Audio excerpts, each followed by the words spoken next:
Alhamdulillahi haqqa hamdih. Alhamdulillahi hamdan katsiran tayyiban mubarakan fih. Alhamdulillahi hamdan adada khalqi wa rida nafsi wa zinata 'arsyi wa midada kalimati.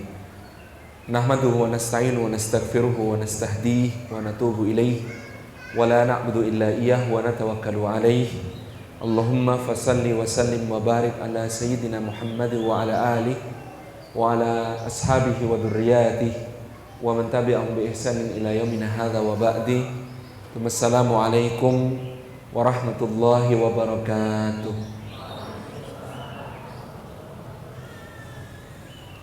Yang kami hormati para alim, para ulama, para asatid, ustadzat yang pada kesempatan sore hari ini berkenan untuk hadir di dalam muwajahah yang mudah-mudahan mubarakah ini. Wabil khusus ayahanda dari Majelis Ulama Indonesia sekaligus Takmir Masjid Agung Jami' Buleleng, juga para sesepuh, tokoh masyarakat, rekan-rekan, bapak ibu semua yang dimuliakan oleh Allah Subhanahu wa taala. Puji syukur kehadirat Allah Azza wa Jalla atas limpahan karunia-Nya. Allah menghimpun kita di dalam lapis-lapis keberkahan. Berkah di dalam tempatnya karena ini adalah rumah Allah. Maka semoga setiap langkah yang kita tempuh menuju ke tempat ini, tiap tapaknya menggugurkan dosa-dosa kita, meninggikan derajat kita di sisi Allah Subhanahu wa taala, dan menjadi pemudah jalan kita semua menuju ke surga.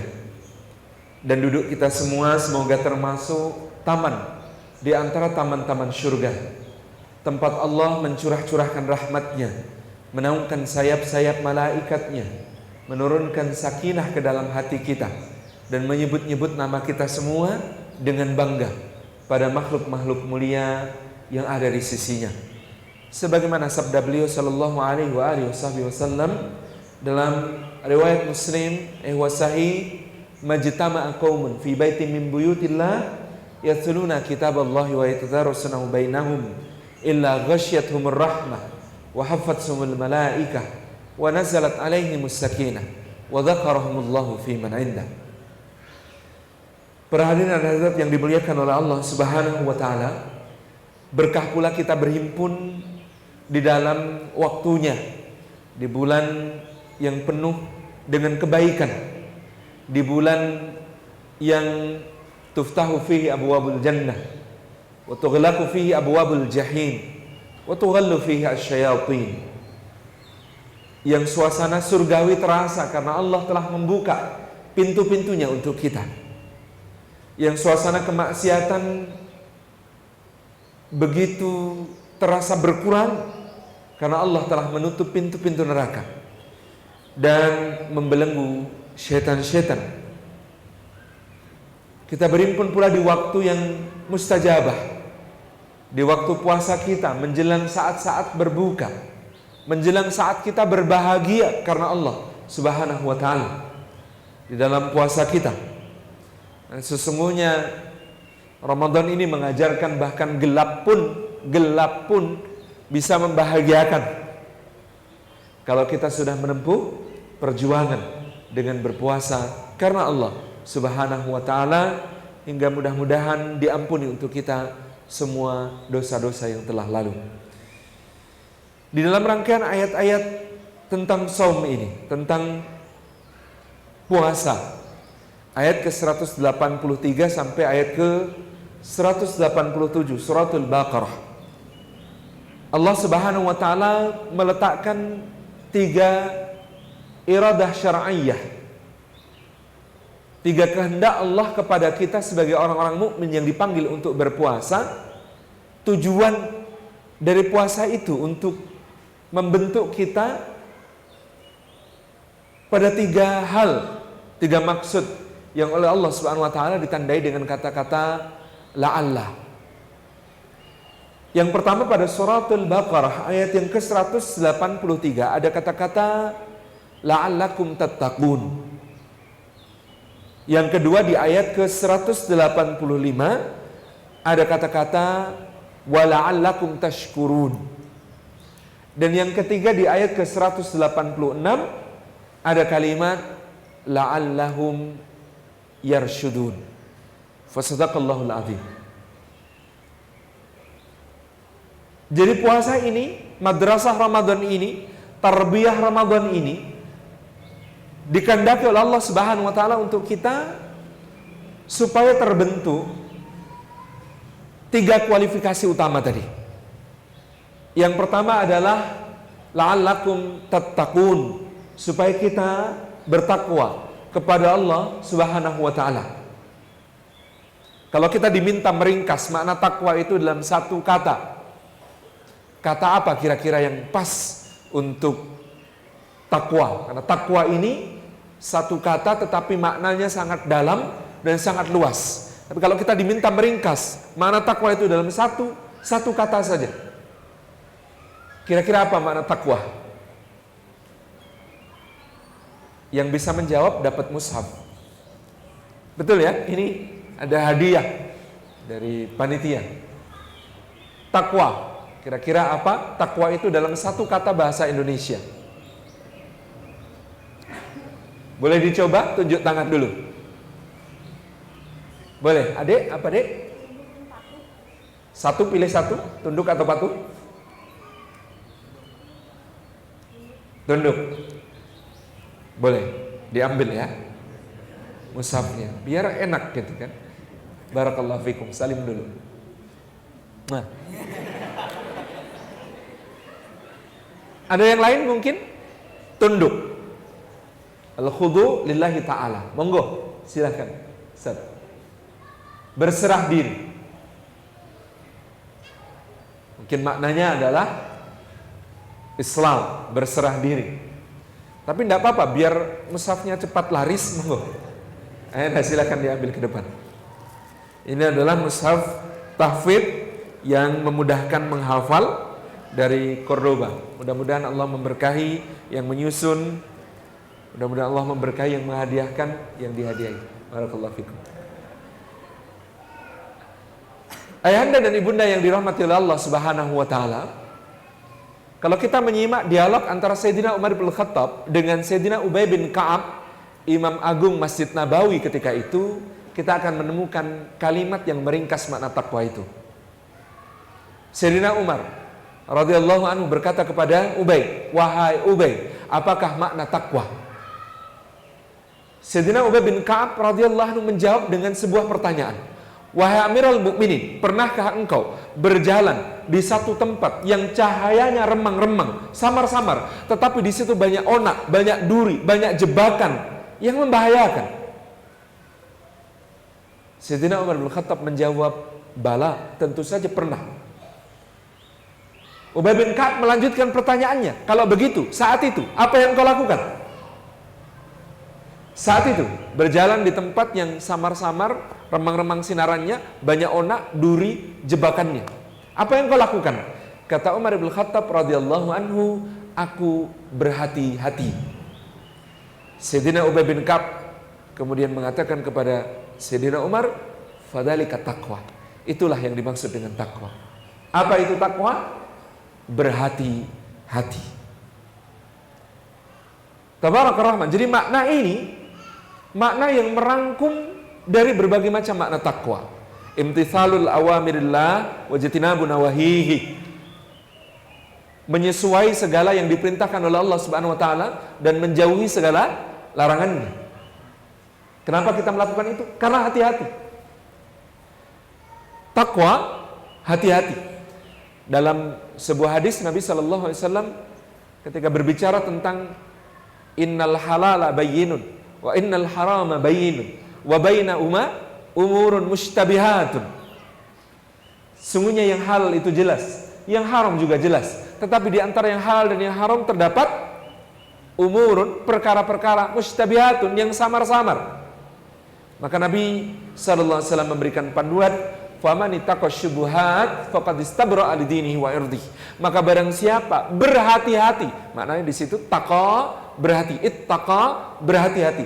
Maka barang siapa berhati-hati terhadap perkara yang samar-samar ini, maka dia telah menjaga kehormatannya dan juga agamanya.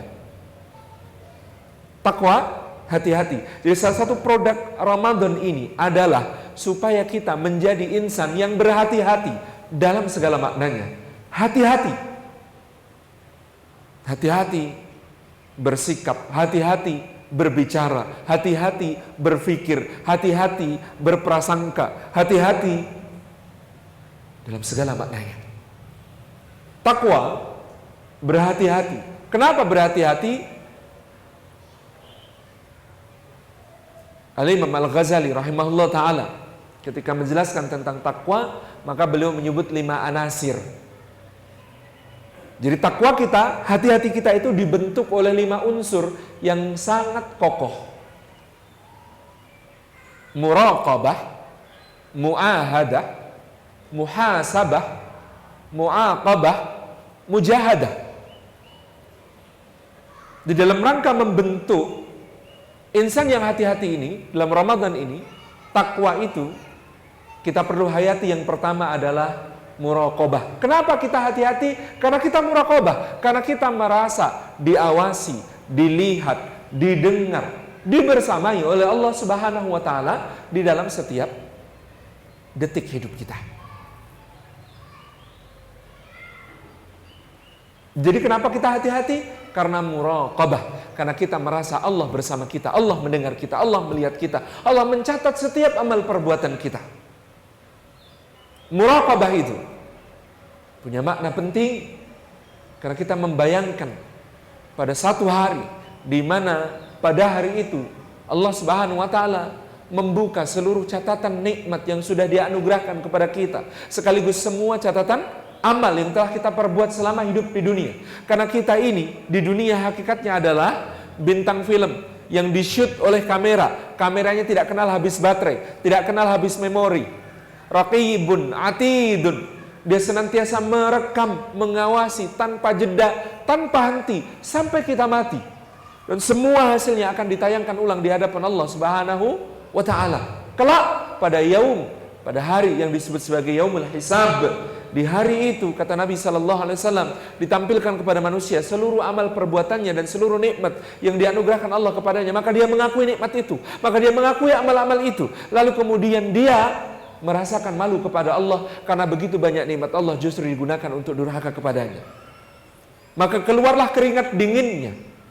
Maka di antara hamba-hamba Allah itu ada yang tenggelam di dalam keringat dinginnya sendiri, ada yang tenggelam sampai mata kakinya, ada yang tenggelam sampai lututnya, ada yang tenggelam sampai pinggangnya, ada yang tenggelam sampai lehernya, sesuai dengan seberapa memalukan segala hal yang tertampil di layar yang kemudian memperlihatkan semua amal perbuatannya di dunia. Muraqabah, merasa diawasi oleh Allah Subhanahu wa taala agar kita kelak jangan sampai mengeluh seperti keluhan orang-orang kafir, ya mali hadal kitab, dalam surah Al-Kahfi, ya mali hadal kitab la yughadiru saghiratan wala kabiratan illa ahsaha. Aduh, kitab macam apa ini yang tidak menyisakan, melewatkan kecil ataupun besar dari semua amal perbuatan manusia, kecuali dia meliput semuanya tanpa ada yang terlewat sama sekali. Muraqabah adalah perasaan malu kepada Allah Subhanahu wa taala karena Dia Maha mengawasi, Maha melihat, Maha mendengar setiap langkah kita. Kita berhati-hati dalam hidup karena Allah Maha mengawasi. Dan puasa tarbiyah Ramadan adalah yang paling kuat memberikan asar itu kepada kita. Bahkan mungkin tidak bisa diberikan sekuat itu oleh ibadah-ibadah yang lain. Contohnya, siang-siang jam 12, meskipun tidak ada yang melihat, kalau kita niatkan sejak awal berpuasa betulan, apakah ada di antara kita yang mencuri-curi minum dari kulkas? Jam 12 siang, gak ada orang. Jangankan itu, wudhu untuk sholat duhur saja, kita berkumurnya hati-hati sekali. Tidak ingin ada yang tertelan. Padahal kalaupun tertelan, sebelahnya yang juga sama-sama lagi wudhu, gak akan tahu. Kenapa kita kemudian mau bersusah-susah dalam puasa, tidak menelan sesuatu ketika kita sedang berwudu itu, tidak buka kulkas lalu minum sepuasnya kemudian keluar, panas ya puasanya, gitu.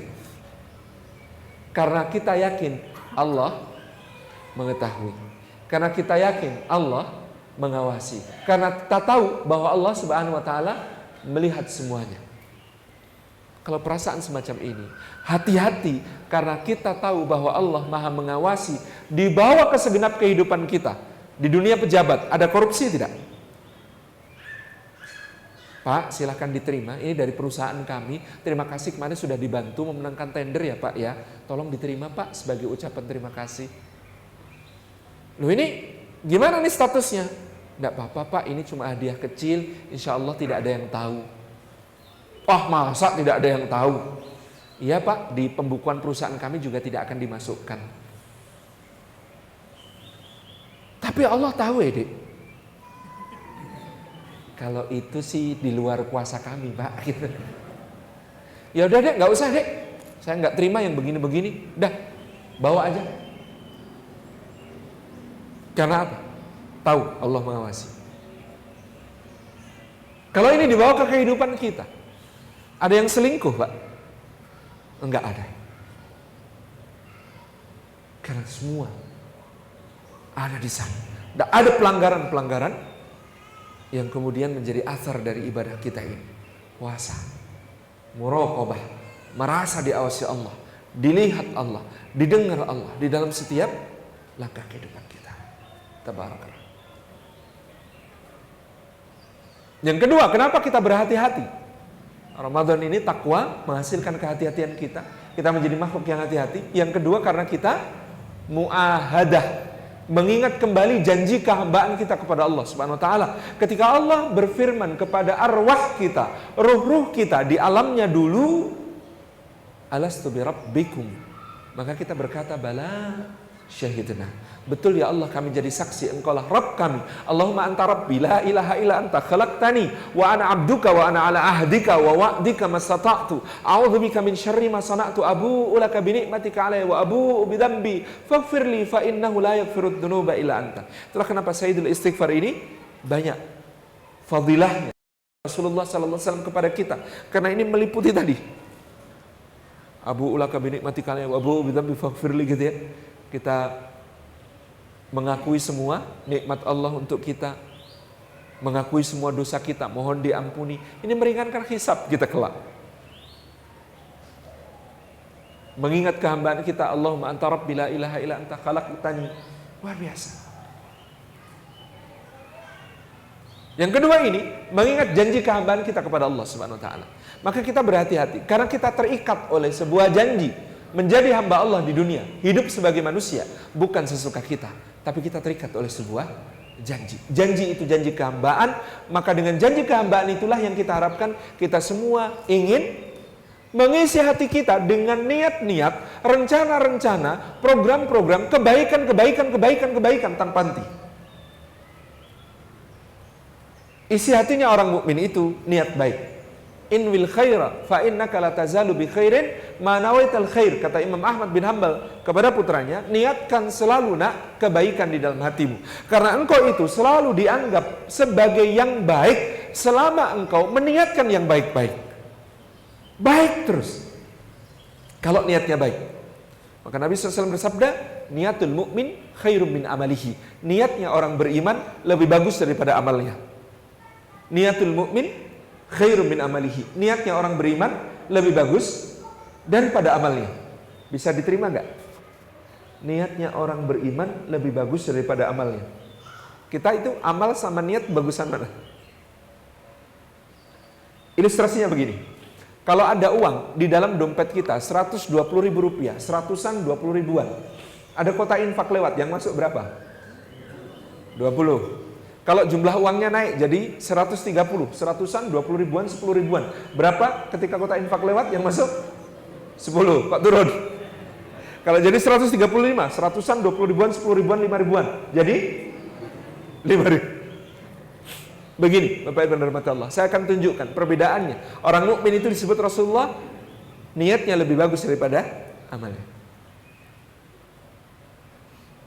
Ada kota infak lewat. Sebelum kota infak diedarkan, itu takmir masjid sedang mengumumkan, Bapak Ibu sekalian, dalam rangka menyambut bulan Ramadan, kita memerlukan fasilitas untuk tempat wudhu dan juga toilet yang baru, yang lebih besar, yang lebih bersih.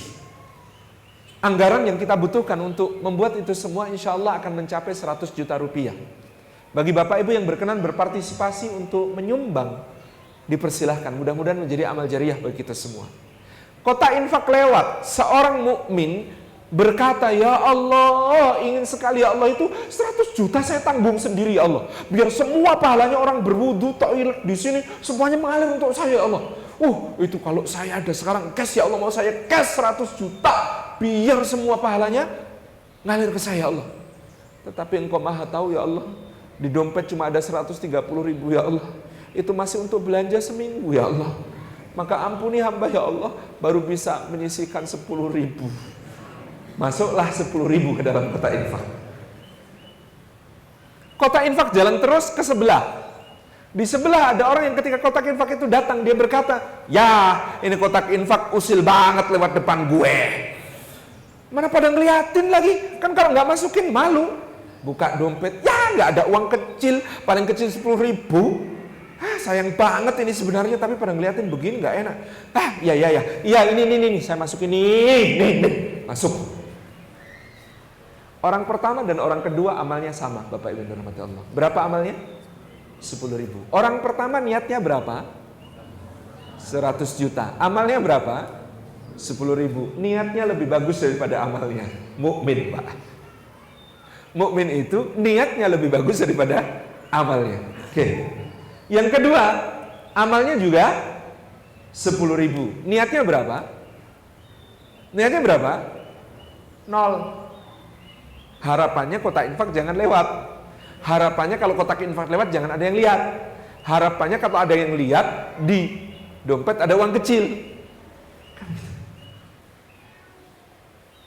Tabarok rahmat. Berbeda. Sama-sama 10.000, tetapi sangat berbeda nilainya di sisi Allah Subhanahu wa taala. Mukmin itu niatnya lebih bagus daripada amalnya. Maka tugasnya seorang mukmin isi hatinya dengan niat-niat baik terus-menerus. Terjangkau atau tidak urusan Allah. Tetapi hatinya isinya niat-niat baik. Maka ada satu hadis lagi, riwayat Imam At-Tabarani dan Imam Al-Baihaqi rahimahumullah taala yang disahihkan oleh Al-Albani dalam Silsilatus Shahihah jilid yang pertama. Niat. Qusimat ibadullah bi arba'ati aqsamin. Kata Nabi sallallahu alaihi wasallam, hamba Allah itu dibagi ada 4 macam golongan. Pertama, abdun atahullahul ilma wal mala. Ada hamba diberi Allah ilmu, diberi harta berlimpah. Nah, hamba model pertama ini dengan ilmunya dia bertakwa, dengan hartanya dia memberi manfaat sebesar-besarnya kepada manusia. Dengan kebajikan-kebajikan besar untuk fakir miskin, anak yatim, musafir, fisabilillah, ke semua amal dia coba untuk raih. Ni'mal abdu, inilah sebaik-baik hamba. Inilah sebaik-baik hamba. Yang kedua, abdun atahullahul ilma walam yu'tihil mal. Ada hamba diberi Allah ilmu tetapi tidak diberi harta berlimpah, diberi hartanya cukupan saja. Dia beramal sejauh kemampuannya, lalu setiap kali melihat orang pertama beramal besar, dia mengatakan kepada dirinya, ya Allah, kalau Engkau karuniakan kepadaku seperti yang Kau karuniakan kepada dia, aku juga ingin beramal seperti dia. Ya Allah, seandainya Kau berikan kepadaku seperti yang Kau berikan pada dia, aku juga akan beramal sebesar dia. Hamba kedua. Mudah-mudahan kita kalau tidak termasuk hamba yang pertama, masih termasuk hamba yang kedua.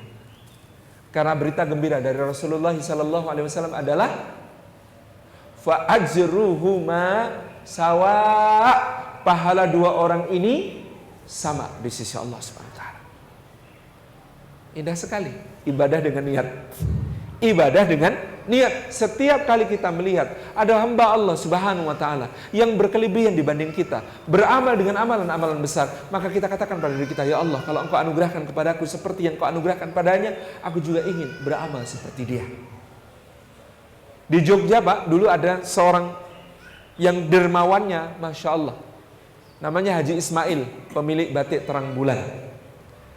Ini kayak digambarkan di hadis ini. Yuk, ya Allah, madrasah disumbang, sekolah dibangun, masjid dibangun, gitu ya, musola dibantu, anak yatim, fakir miskin, panti asuhan, semua hal. Kemudian begitu lepasnya dia melepas harta, begitu indahnya dia melakukan semua itu karena Allah Subhanahu wa taala. Maka sekelompok anak muda datang kepada beliau rahimahullah taala. Sekelompok anak muda ini kemudian bertanya kepada beliau rahimahullah taala, Ji, mbok kami diajari supaya tidak cinta harta. Luar biasa kayak Ji Ismail ini, Masya Allah. Ringan sekali melepas kekayaan gitu ya, untuk berbagai macam kebutuhan umat, semuanya dilepas begitu rupa, kayak nggak ada cintanya sama sekali sama harta, nggak ada senengnya sama sekali sama harta, kayak buang sampah gitu. Lepas uang tuh kayak buang sampah. Kami diajari supaya tidak cinta sama harta. Haji Ismail mengatakan, salah alamat.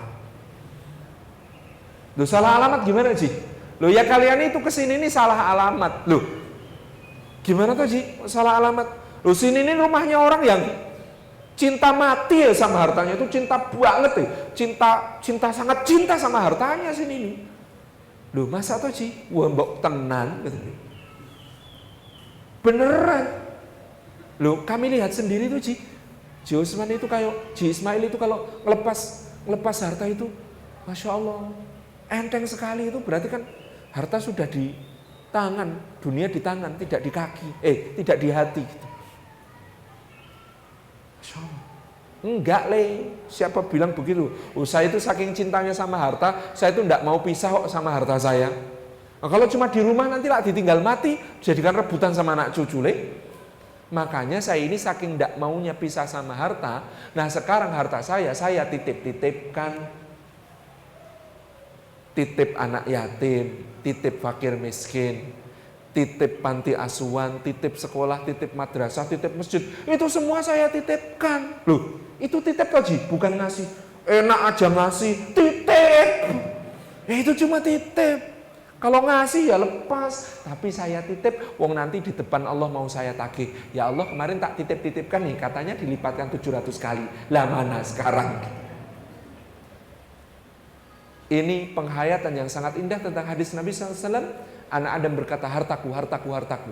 Kata Rasulullah SAW, apalah hartanya itu? Selain makanan yang habis dimakan, pakaian yang usang dipakai, dan harta yang dinafkahkan di jalan Allah, lalu dia dapati berlipat-lipat kembali di sisi Allah SWT.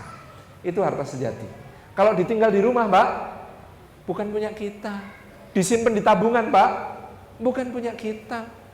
Kalau disimpan di tabungan, misalnya bapak bekerja membanting tulang sampai linu-linu, memeras keringat sampai kering gitu ya, sampai umur 63, terus kumpul di deposito 10 triliun gitu. Seneng Mbak, nah, tapi besok pagi wafat. Habis kumpul 10 triliun, padahal itu hasil kerjanya semua itu. Besok paginya wafat, itu rezekinya siapa? Masya Allah, tabarakallah. Bukan rezeki kita. Maka benar kata Haji Ismail, kalau mau dijadikan kita itu cinta sama harta, jangan disimpan di rumah, jangan disimpan di bank, titip-titipkan. Kalau dititipkan, aman. Insyaallah. Niat, seorang mukmin mengisi hatinya dengan niat-niat baik, karena muahadahnya kepada Allah. Kita hati-hati, karena kita punya janji sama Allah. Maka seluruh hati kita diisi dengan niat-niat baik. Insyaallah. Ramadan itu juga diisi dengan rencana-rencana berbuat baik sebanyak-banyaknya. Ya Allah, selama bulan Ramadan, hamba-Mu ini sholat berjamaah, ingin 5 waktu sehari selalu berjamaah. Ya Allah, selama bulan Ramadan, hamba-Mu ini pengen tarawih minimal sepekan 5 kali. Ya Allah, ya Allah, hamba-Mu ini setiap Ramadan ini habis sholat minimal tilawahnya 5 halaman. Ya Allah, ya Allah, hamba-Mu ini minimal sedekah sehari 500.000. Ya Allah, niat. Karena belum kuat saya ganti dengan tersenyum kepada 500 orang. Ya Allah. Diisi dengan niat-niat kebaikan ini, rencana-rencana kebaikan ini. Atau kita mungkin bisa memfokuskan diri, merubah akhlak kita. Apa sih perusak pahala puasa? 1, dusta, qaul az-zur. Atau kedua, ghibah, menggunjing. Atau ketiga, nafsu ghadab, marah-marahan terus itu ya. Ini perusak-perusak puasa kita. Oke, mulai tahun ini kita program 1 Ramadan ngilangin 1. Tahun ini misalnya, pokoknya bulan Ramadan tahun ini sebulan penuh jangan sampai saya bohong. Full. Oh, bohong sudah selesai tahun lalu. Tahun ini pokoknya sepanjang Ramadan saya tidak ingin ghibah, tidak ingin menggunjing orang lain. Full. Itu kalau sudah dilatih 30 hari, insya Allah lulus itu sukses. Nanti 11 bulan jadi ringan untuk menghindari.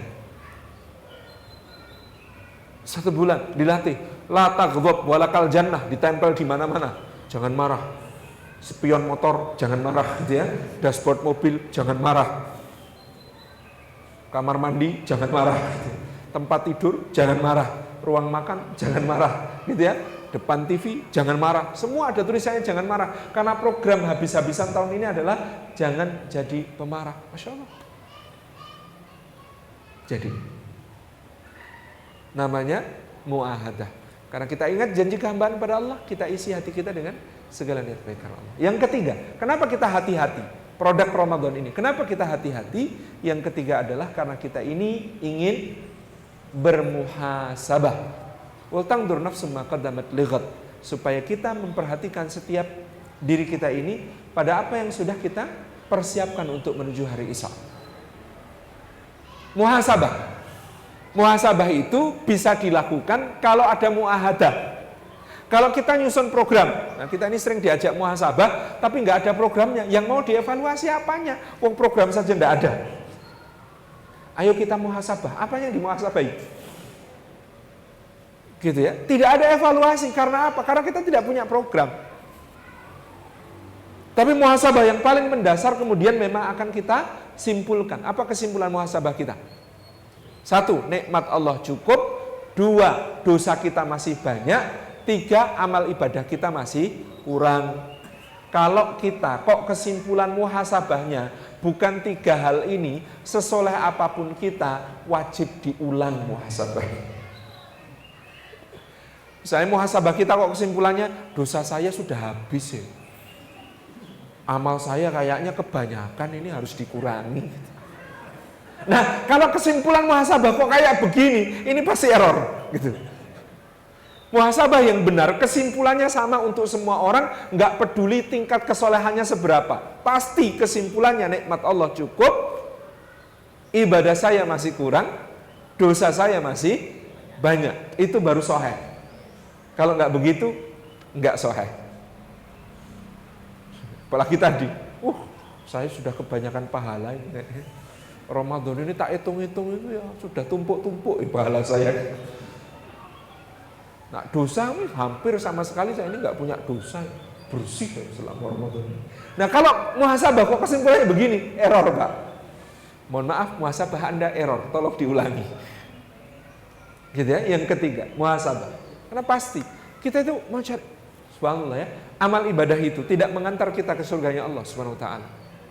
Tidak cukup. Kenapa Nabi SAW mengatakan tidak ada seorang pun yang masuk surga disebabkan oleh amalnya? Karena amal kita itu dipakai untuk membalas nikmatnya Gusti Allah. Itu saja nggak cukup. Dipakai untuk membalas nikmatnya Allah. Amal ibadah kita seberapapun banyaknya itu tidak cukup. Mau sedekah seberapapun. Sedekah kita dibandingkan pemberian Allah kepada kita, banyakkan mana? Kan pasti banyak pemberian Allah. Sholat kayak apa panjang rukuk sujudnya, tenaganya siapa yang ngasih? Allah. Puasa, dipanjang-panjangkan puasanya gitu ya. Malah keliru tapi gitu ya. Insya Allah, karena puasa itu ibadah rahasia kan ya. Satu-satunya ibadah yang susah dipamerkan itu puasa. Kalau sholat masih bisa dipamerkan, bacaannya bagus-bagusin, rukuknya dipanjang-panjangin gitu ya. Sedekah apalagi, nominalnya kuitansinya digede-gede gitu ya. Masih bisa dipamerkan ibadah lain itu. Tapi kalau puasa enggak. Mau dipamerkan apanya? Lemesnya. Lemesnya. Kenapa? Puasa. Atau mau dipamerkan segernya. Aku loh puasa tapi seger. Gitu. Gak bisa. Mau dipamerkan apanya? Sahurnya. Kamu sahur jam berapa? Jam 4. Cemen. Aku loh sahurnya jam 1. Nah, malah gak sesuai sunnah. Mau sunnahnya mengakhirkan gitu. Kamu berbuka puasa jam berapa? 5:30. Apa itu buka puasa 5:30? Jam 12 baru buka puasa. Nggak bisa. Mau dipamerkan apanya coba puasa itu? Masya Allah ya. Maka benar kata Allah Subhanahu Wa Taala, kullu amali bani Adam lahu illa saum fa saumu li wa ana ajzi bihi. Semua amalnya anak Adam itu bagi dia. Dia bisa ngitung-ngitung pahalanya semuanya. Tetapi puasa itu khusus untukku. Aku yang akan membalasnya. Muhasabah. Amal kita ini tidak cukup hatta untuk membayar satu nikmat Allah saja. Maka kita ini beramal untuk meraih ridhonya Allah. rahmatnya Allah Subhanahu wa taala. Kalau Allah meridai, Allah merahmati, maka Allah jadikan itu balasan yang besar di akhirat. Yang keempat, Bapak Ibu yang dirahmati Allah, udah mau maghrib? Belum. Yang keempat, Allah Subhanahu wa taala menginginkan kita, menurut Imam Al-Ghazali dalam takwa ini adalah mu'aqabah, berani menghukum diri sendiri kalau melakukan pelanggaran terhadap komitmen kita sendiri. Para salafus saleh melakukan hal yang semacam ini. Sayyidina Umar bin Khattab radhiyallahu anhu masuk ke kebunnya ba'da sholat duhur. Di kebunnya itu Masya Allah, ranum-ranum menjelang panen, pemandangannya menyenangkan, hijau di mana-mana, seger gitu ya, keliling-keliling, liatin tanaman. Begitu keluar dari kebun, ternyata sholat asar sudah bubar. Sedihnya nggak ketulungan. Dia menghadap Nabi SAW mengatakan, ya Rasulullah, gara-gara kebun itu saya kehilangan sholat asar berjamaah bersama engkau ya Rasulullah. Maka ya Rasulullah, sebagai tanda penyesalan saya, mu'aqabah saya, itu kebunnya saya infakkan fisabilillah. Rasulullah SAW mengatakan, tahan hai Umar, infakkanlah hasilnya, tetapi tahanlah kebunnya supaya engkau tetap bisa memanfaatkannya. Siap ya Rasulullah. Ibu-ibu juga begitu kan, kadang-kadang masuk toko lupa gitu, keluar toko sudah lewat waktu sholat gitu ya. Ya Allah, gara-gara toko ini, atau supermarket, atau gara-gara masuk mall ini gitu, saya lewat sholat duhur, ya Allah, saya sedekahkan mall ini gitu. Ya dibeli dulu kalau mau disedekahkan kan gitu. Fisabilillah. Ini perilaku salafus saleh, berani menghukum dirinya. Jadi kalau kita merasa bersalah pada komitmen kita, hukum diri kita, ya Allah, terserah Allah, itu dihitung sebagai suatu hal yang akan menjadi penghapus ataukah enggak, terserah Allah. Tetapi mereka membiasakan diri untuk melakukan mu'aqabah. Itu tanda takwa. Yang kelima, di dalam takwa ini ada yang namanya mujahadah. Mujahadah itu berjuang untuk menjaga ketaatan, istiqomah di dalam ketaatan sampai akhir hayat. Karena kita tidak pernah tahu kapan, di mana, seperti apa akhir hayat. Padahal setiap Jumat khotib membaca ayat yang agak aneh susunan kalimatnya, yaitu wala tamutunna illa wa antum muslimun. Janganlah sekali-kali kalian mati. Loh, kalau sampai di sini kan jadi pemahamannya repot. Gak boleh mati loh Pak. Jangan sekali-kali kalian mati. Jangan sekali-kali kalian mati kecuali dalam keadaan sebagai seorang muslim. Artinya apa? Mati itu kan urusannya Allah. Kapannya, dimananya, seperti apa caranya, Allah yang atur semuanya. Kalau Allah mengatakan janganlah sekali-kali kalian mati kecuali dalam keadaan muslim, berarti itu adalah perintah untuk istiqomah. Dan betapa tidak mudahnya yang namanya istiqomah. Tetapi kunci istiqomah itu selalu merasa kurang untuk terus menambah amal-amal kita. Dan kunci istiqomah itu adalah memohon kepada Allah husnul khatimah. Dan kunci istiqomah itu adalah memiliki amal yang dilestarikan dawam terus menerus. Seperti sabda Nabi, ahabbul amali ilallahi adwamuhu wa in qalla. Amal yang paling dicintai oleh Allah Subhanahu wa taala adalah yang paling dawam, paling lestari, sambung sinambung, dirutinkan meskipun kecil, meskipun sedikit. Karena amal ini meskipun kecil, meskipun sedikit, melatih kita untuk ikhlas. Kalau kita sudah terbiasa melakukan amal itu, kita tak peduli lagi dilihat orang apa enggak, diketahui orang apa enggak, gitu ya, dipuji orang atau enggak. Terus kita beramal istiqomah dengan itu. Dan amal yang seperti itu, kata Imam Al-Ghazali, yamutul mar'u ala ma'asha alaihi. Secara umum manusia itu akan mati dalam apa yang dia biasakan hidup di atasnya. Secara umum manusia itu akan mati dalam apa yang dia biasakan hidup di atasnya. Kalau kita memiliki satu amalan andalan, kita lestarikan terus-menerus seperti itu. Mudah-mudahan kita dipanggil Allah pada saat mengamalkan itu. Kami di Jogokaren baru kehilangan salah seorang yang Masya Allah ya, namanya Bu Tuti Januar. Itu amalnya sederhana Pak. Apa itu? Suka membantu memasakkan iftar, memasakkan hidangan buka puasa. Di Jogokarian ada 28 dasawisma, kami gilir setiap hari satu dasawisma memasak 1.500 sampai 2.000 porsi makan besar yang ditata piringan di masjid. Nah, Bu Tuti ini meskipun bukan gilirannya suka bantuin. Bu, masak nopo bu? Gudeg. Oh, masak apa? Sarang bandang. Oh, masak apa? Rawon. Oh, masak apa? Gudeg. Oh, masak soto. Oh, masak gulai. Oh, masak opor. Oh, masak macam-macam. Selalu ikut bantu. Wafatnya gimana Pak? Sama. Yamutul mar'u ala ma asy'alaihi.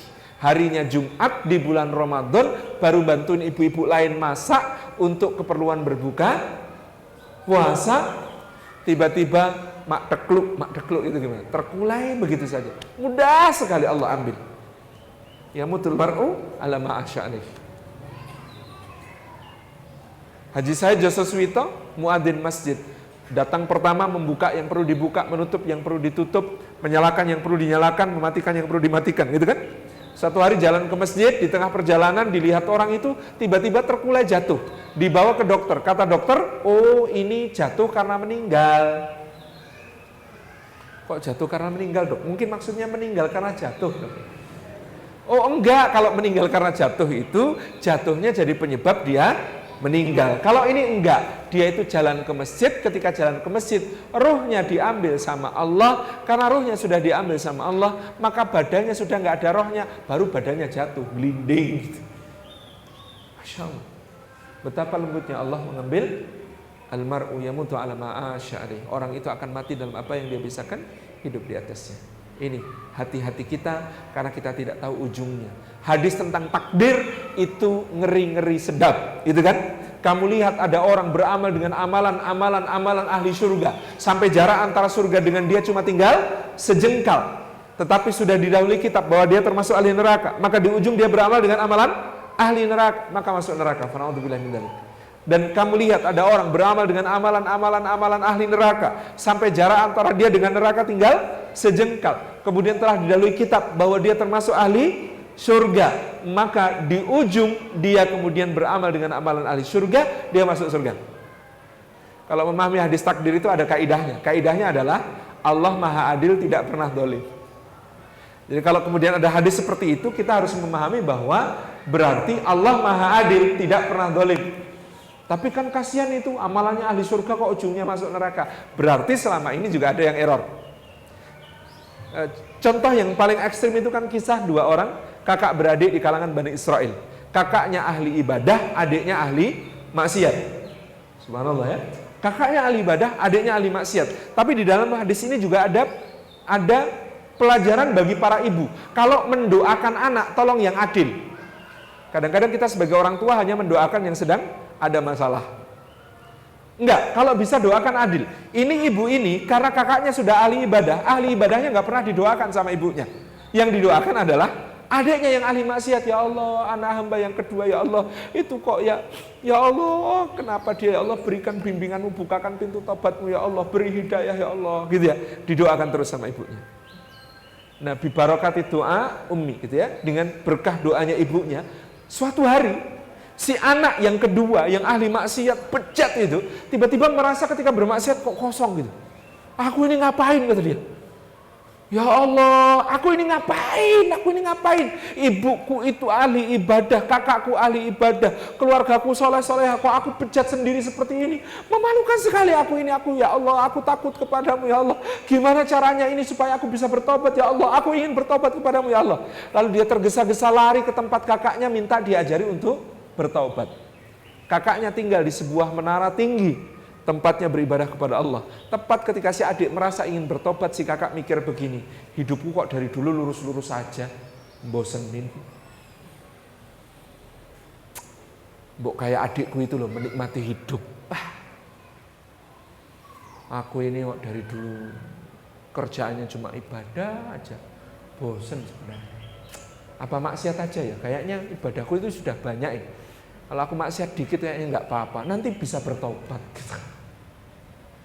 Maka ketika si adik naik tangga ke atas itu, ke tempat kakaknya beribadah, tergesa-gesa pengen kebelet taubat, si kakak juga turun kebelet maksiat. Tabrakan di tengah tangga, dua-duanya jatuh, membentur batu, meninggal. Malaikat rahmat dan malaikat adab menjemput, tukeran bro, tukeran, kata mereka. Loh, ini ahli maksiat. Iya, tapi jatahnya malaikat rahmat. Kenapa? Mati dalam niat taubat. Loh, ini ahli ibadah. Iya, tapi jatahnya malaikat adab. Kenapa? Mati dalam niat maksiat. Fana'udzubillahi min dzalik. Luar biasa. Allah Subhanahu wa taala itu memberikan kepada semua dengan keadilannya, dia tidak pernah zalim kepada hamba-hambanya. Ini, Bapak yang dirahmati Allah, berbaginya sudah saya singgung juga tadi, indahnya berbaginya. Jadi kita berbagi itu jangan merasa ngasih, titip aja. Gitu ya. Keyword tadi dalam takwa tadi adalah kita berbagi itu jangan ngasih, titip. Kalau titip kita akan mengambilnya kembali di sisi Allah Subhanahu wa taala. Karena itu juga cuma titipan. Maka hidup ini terima, kasih. Kalau ada yang diterima, harus ada yang dikasih, gitu ya. Aman kita itu. Yang kedua, ini lebih masuk lagi ke tema kita, indahnya berbagi. Wala'allakum tashkurun. Salah satu produk tarbiyah Ramadan itu, yang kedua setelah takwa adalah syukur. Menjadi orang yang bersyukur. Itu sesuatu yang sangat indah. Hidup ini lautan nikmat Allah. Maka apa bedanya orang syukur dengan orang yang tidak syukur? Itu ada ceritanya, Pak. Ceritanya begini. Di sebuah taman laut yang sangat indah, katakanlah Wakatobi begitu ya. Ada orang mau menyelam. Dia ketika mau menyelam, dia sewa alat-alat selam. Baju selamnya yang terbaik, sepatu kataknya yang terbaik gitu ya.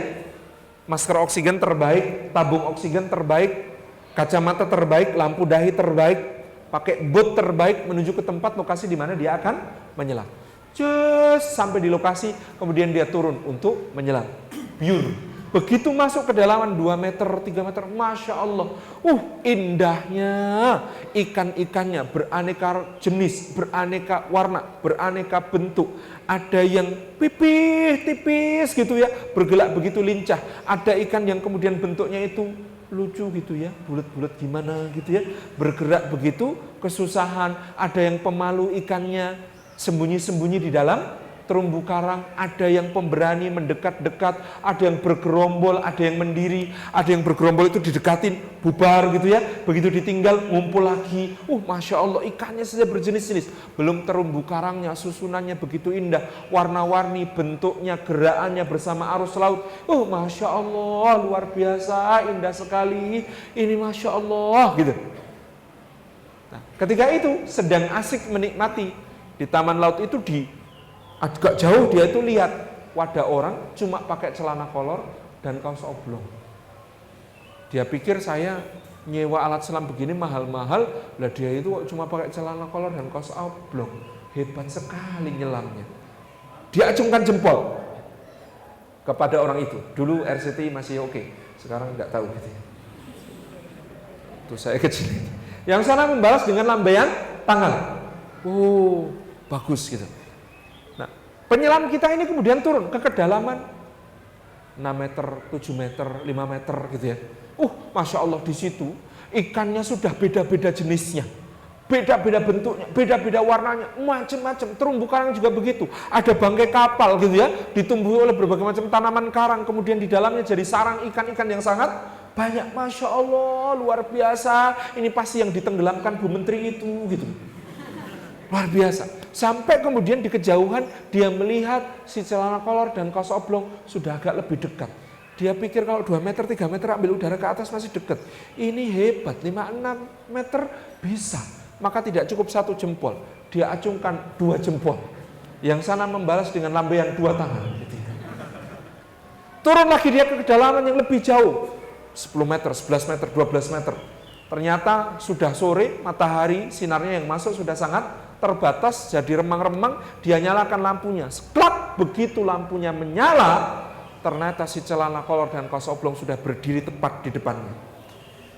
Nggak tahan, penasaran, tarik ke atas. Tarik ke atas, begitu sampai permukaan dia buka maskernya, kemudian dia tanya, "Pak, bagi tipsnya dong. Hebat banget Bapak ini, saya cuma untuk nyelam gini nyewanya mahal ini alatnya Pak. Bapak kok nggak pakai alat apa-apa, cuma celana kolor kaos oblong itu Pak?" Kata si bapak itu, "Makasih ya Dek, aku tadi tenggelam."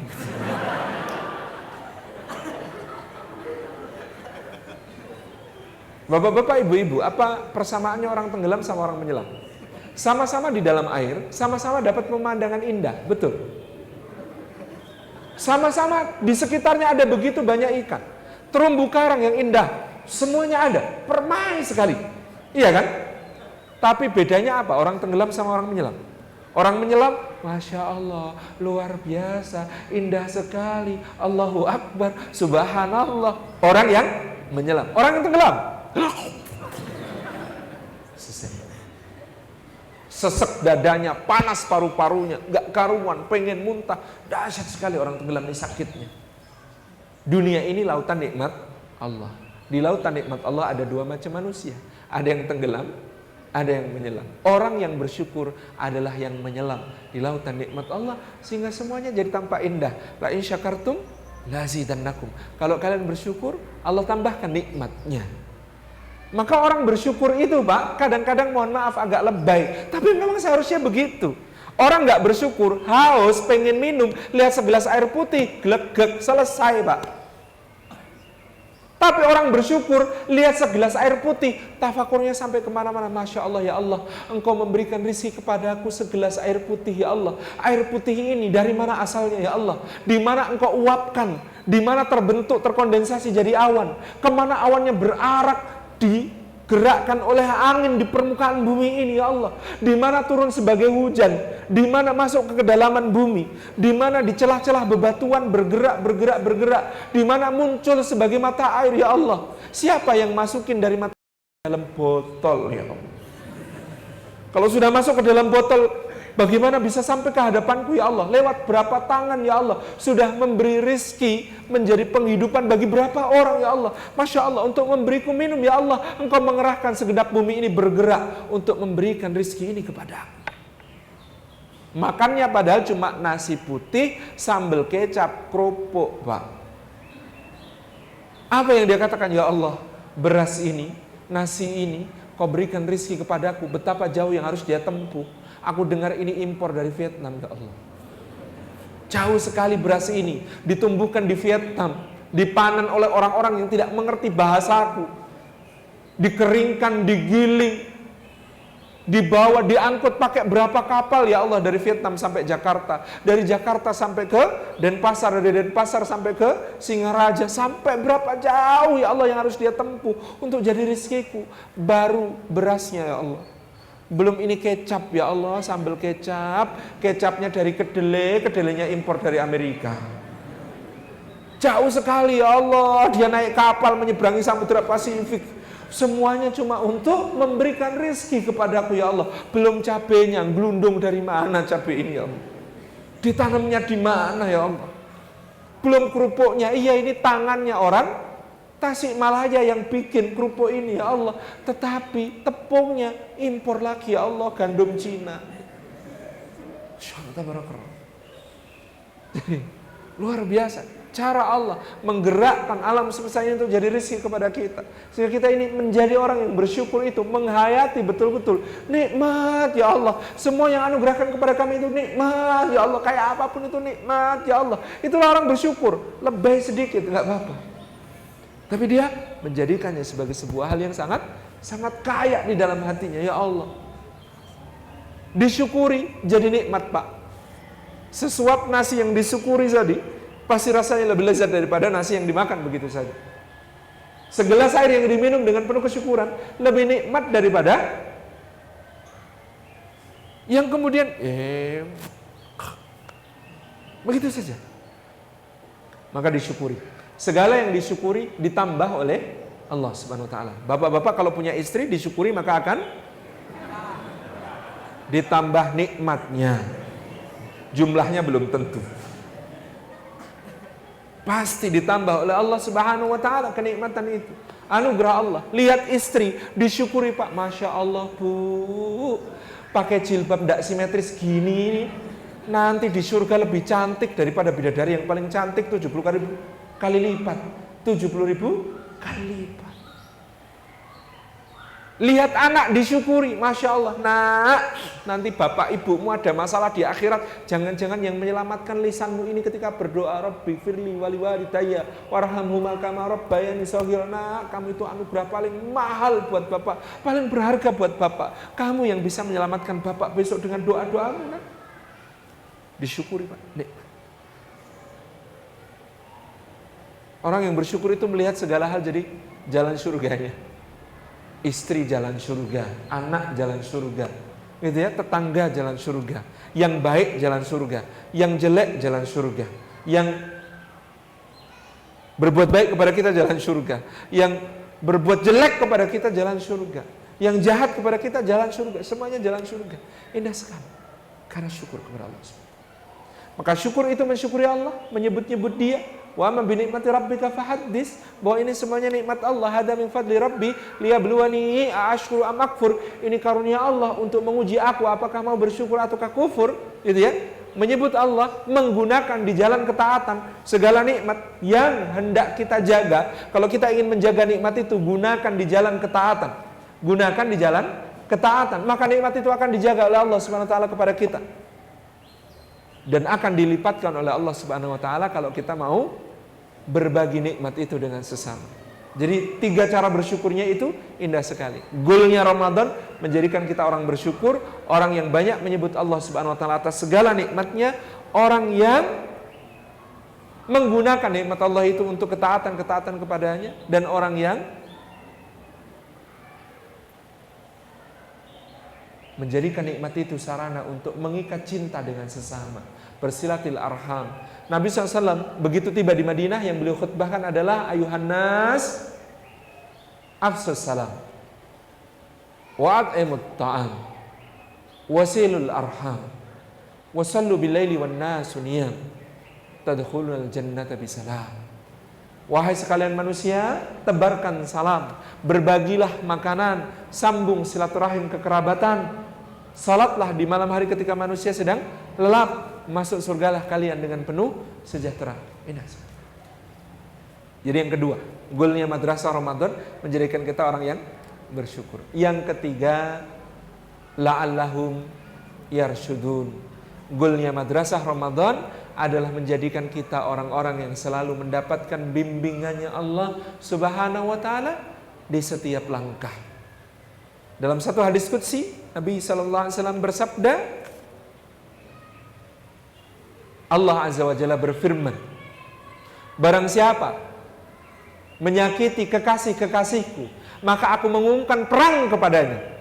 Ini pembahasannya panjang, kita lewati. Kalimat berikutnya Allah Subhanahu wa taala berfirman, hambaku akan terus mendekatkan diri kepadaku dengan sesuatu yang paling aku cintai, yaitu yang aku fardukan. Dan hambaku akan terus mendekatkan diri kepadaku dengan sesuatu yang aku sunnahkan sampai aku mencintainya. Kalau aku sudah mencintainya, kata Allah, maka aku menjadi mata yang dia gunakan untuk melihat, aku menjadi telinga yang dia gunakan untuk mendengar, aku menjadi lisan yang dia gunakan untuk bicara, aku menjadi tangan yang dia gunakan untuk bertindak, aku menjadi kaki yang dia gunakan untuk melangkah. Itulah irsyad sejati. Itulah keterbimbingan sejati ketika mata kita, telinga kita, lisan kita, tangan kita, kaki kita, semuanya bergerak karena Allah Subhanahu wa taala. Semuanya bergerak digerakkan Allah Subhanahu wa taala. Semuanya bergerak untuk menebarkan rahmat kasih sayang Allah kepada sesama. Semuanya bergerak untuk memperjuangkan ketinggian kalimat Allah Subhanahu wa taala. Karena bimbingannya Allah Azza wa Jalla. Melihatnya karena Allah, mendengarnya karena Allah, bicaranya karena Allah, bertindaknya karena Allah, melangkahnya karena Allah di setiap keadaan. Insyaallah tabarakallah. Jadi Bapak Ibu yang dirahmati oleh Allah Subhanahu wa taala, ini 3 tarbiyah madrasah Ramadan kita supaya kita bertakwa, supaya kita bersyukur, dan supaya kita terbimbing senantiasa oleh Allah Subhanahu wa taala. Terbimbing ini, memohon bimbingannya Allah ini senantiasa kita ulang-ulang sehari semalam paling tidak 17 kali. Ihdinas siratal mustaqim, ya Allah tunjukkan kami jalan yang lurus, tunjukkan kami jalan yang lurus. Tiada henti kita memohon itu. Mudah-mudahan Allah senantiasa menjadikan kita orang bertakwa, menjadikan kita orang bersyukur, menjadikan kita orang yang terbimbing oleh Allah Subhanahu wa taala. Jazakumullahu anna khairan. Mohon maaf atas segala yang kurang berkenan. Saya kembalikan kepada pembawa acara. Wallahul muwaffiq ila aqwamit thariq. Assalamualaikum warahmatullahi wabarakatuh.